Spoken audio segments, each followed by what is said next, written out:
आए थे मिस्ल बुलबुल सैर गुलशन कर चले, संभाल माली बाग अपना, हम तो अपने घर चले।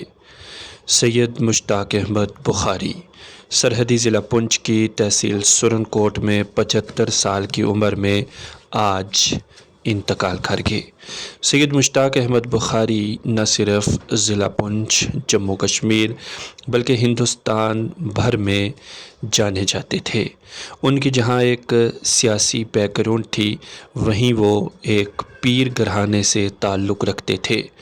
उनके वालिद, दादा और दीगर अजदाद पीर मरीदी का काम सर अंजाम देते थे और वो बाज़ाते ख़ुद भी पीर मरीदी का सिलसिला भी चला रहे थे। वहीं वो 2 मरतबा सुरनकोट कॉन्स्टिट्यूंसी से मेंबर ऑफ लेजिस्लेटिव असम्बली रहे और वज़ीर के तौर पर भी उन्होंने अपनी सियासत में कारहाय नुमायाँ सर अंजाम दिए।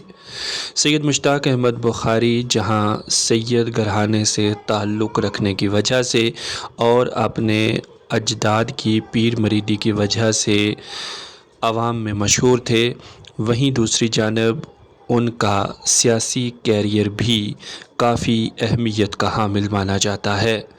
मुश्ताक बुखारी काफ़ी अरसा से अलील चल रहे थे। इस मरतबा यानी असम्बली इलेक्शन 2024 में वो भारतीय जनता पार्टी के मैंडेट पर सुरनकोट कॉन्स्टिट्यूंसी से इलेक्शन भी लड़ रहे थे, लेकिन 8 अक्टूबर को नताइज से पहले ही आज यानी 2 अक्टूबर सन 2024 ईस्वी को जब पूरा मुल्क महात्मा गांधी की जयंती मना रहा था, उस दिन सुबह उन्होंने आखिरी सांसें ली। वाज़ेह रहे कि सैयद मुश्ताक बुखारी को हिंदुस्तान की नामवर सियासी शख्सियात नेल्सन मंडेला और महात्मा गांधी जैसे खिताबात से नवाज चुकी हैं। पिछले दिनों पहाड़ी कम्युनिटी को एसटी स्टेटस का दर्जे की जब मुहिम छिड़ी तो उसमें जो लोग पेश थे, उनमें सैयद मुश्ताक बुखारी का भी अहम रोल था। उन्हें कौम हमेशा याद रखेगी। आज पुरनम आँखों के साथ सपहर 3 बजे उनकी नमाज जनाजा ईदगाह इस्लामिया सुरनकोट में अदा की गई। उनकी नमाज जनाजा में कसीर तादाद में सियासी, समाजी, मजहबी शख्सियात ने शमूलियत की। आवाम का जम्मे गफ़ीर उनके आखिरी दीदार के लिए उमड़ पड़ा।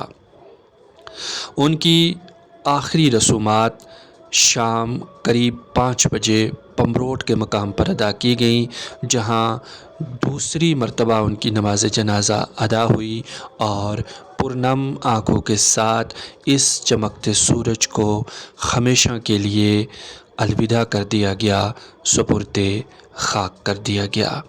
बिछड़ा कुछ इस सदा से कि रुत ही बदल गई, एक शख्स सारे शहर को वीरान कर गया।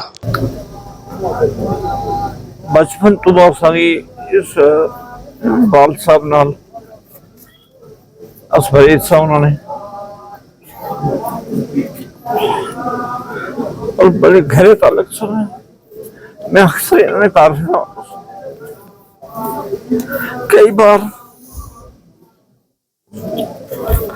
मुश्ताक साहब में इकट्ठे लेटने दे हैं। ये छोटे असल में 10वीं पढ़ना हमारे 6वीं 7वीं पढ़ने से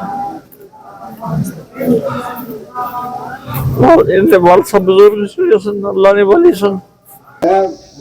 आज अपने दिल की अमीर गहराइयों से सुरनकोट, मेंढर, राजौरी, पुंछ की आवाम को मुबारक देना चाहता हूँ जो इतनी तादाद में यहाँ आए। गुजारिश करता हूँ कि मुश्ताक साहब के लिए दुआ करें, उनके अल्लाह ताला जन्नत को फिरदौस में आला मकाम दे और हम सबको उनकी तरह पर, उनकी तर्ज पर उन्होंने कभी कोई तफरीकाबाजी नहीं की, उन्होंने कभी ऊंच नीच की बात नहीं की। मेरा बड़ा दरीना उनके साथ ताल्लुक रहा है। बाप की वफात के बाद उसके बेटे को उसका जानशीन बनाया जाता है और वैसे भी हज़रत पीर हबीबुल्लाह शाह साहब का एक खानदान और एक मकाम बहुत बुलंद है। उनकी जो कोठी है उस पर सरकार गोश पाक बनफ्से नफ्सी तशरीफ लाया करते थे। तो इस वक्त भी हमको वो देख रहे हैं, हमारा ये अकीदा है।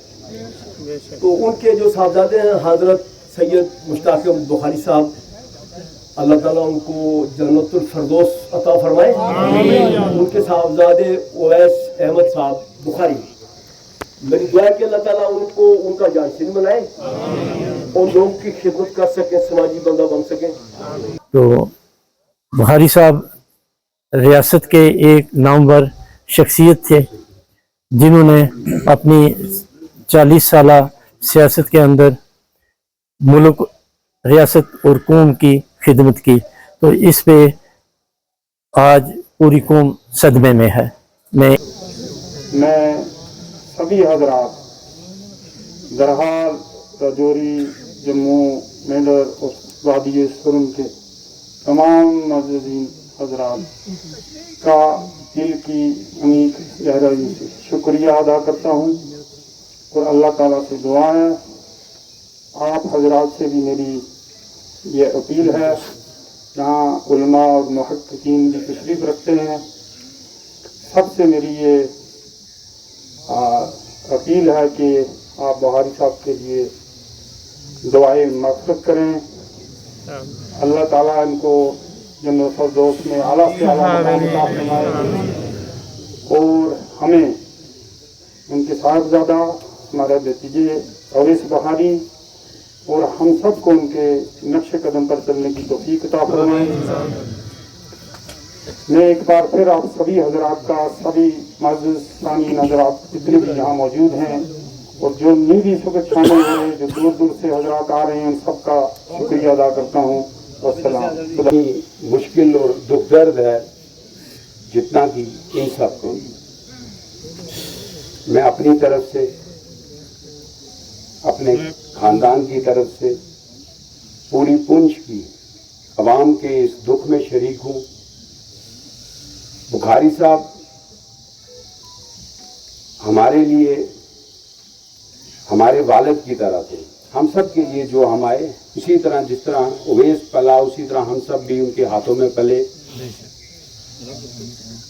मेरे वालिद की मौत के बाद जिस तरीके से उन्होंने मेरे सर पे शफकत का और मोहब्बत का हाथ रखा, जिस तरह टाइम टू टाइम फ़ोन पे या जब भी हम कभी मिलते मिल के बहुत सी नसीहतें की, और वाकई इसमें कोई दोराहे की बात नहीं है कि उनके दिल में हमेशा ही अवाम का दर्द रहा और उन्होंने हमें भी यही कहा कि वालिद की मौत के बाद ये जिम्मेदारी आपके कंधों पे आती है और इस जिम्मेदारी को उस तरह ही निभाना जिस तरह की आपके बाप दादा निभाते चले आए हैं। आज मैं उवैस को भी यही यकीन दिलाता हूँ कि जिस तरह बड़े भाई की तरह मैं पहले उनके साथ खड़ा था, आज इस दुख की घड़ी में भी और इसके बाद भी उसी तरह मैं उनके साथ खड़ा रहूँगा। मैं आप सभी का बड़ा मशहूर हूँ कि आज मेरे वालिद साहब के सामने आप सबका बड़ा मशहूर हूँ। अब जैसा आप सबकी तवक्कात है, मैं कोशिश करूँगा। निहायत ही अफसोसनाक और दिलदोज खबर सुबह जब यहाँ सुरनकोट से आई, मानो कि आसमान से बिजली गिरी हो। मेरे लीडर, मेरे गाइड, मेरे दोस्त जनाब मोहतरम सैयद मुश्ताक बुखारी साहब का आज इस दुनिया फानी को अलविदा कहना, घर के उनके फैमिली मेंबर्स, उनके दोस्त, उनके रिश्तेदारों के लिए तो एक जबरदस्त मुसीबत का पहाड़ टूटा, लेकिन पूरे रियासत जम्मू कश्मीर और बिलखुसूसन ये राजौरी पुंछ की आवाम के लिए, सबके लिए एक बहुत बड़ा पर्सनल ये लॉस है, ये नुकसान हुआ है। ये चमन यूं ही रहेगा और हजारों जानवर अपनी अपनी बोलियां सब बोल के उड़ जाएंगे। ये देख लीजिए, कोई सोच भी नहीं सकता था कि जिस किसी की ताकत, जिस किस्म का इन्फ्लुएंस भारी शाह का था, लेकिन बहुत का एक मुकर्रर टाइम है वो ये दुनिया छोड़ के चले। हम बहुत कमज़ोर हैं, इंसान एक बहुत कमज़ोर है, बड़ी उम्मीदें लेके चलता है, लेकिन आखिर जो वक्त मुकर्रर है उस पर यहाँ से चले जाएंगे। अल्लाह ताला बखारी साहब के कुंबा में इनका नियामत बदल पैदा करे, अल्लाह ताला इनके मकाम को बुलंद करे और जन्नत फिरदौस में आला मकाम अता फरमाए।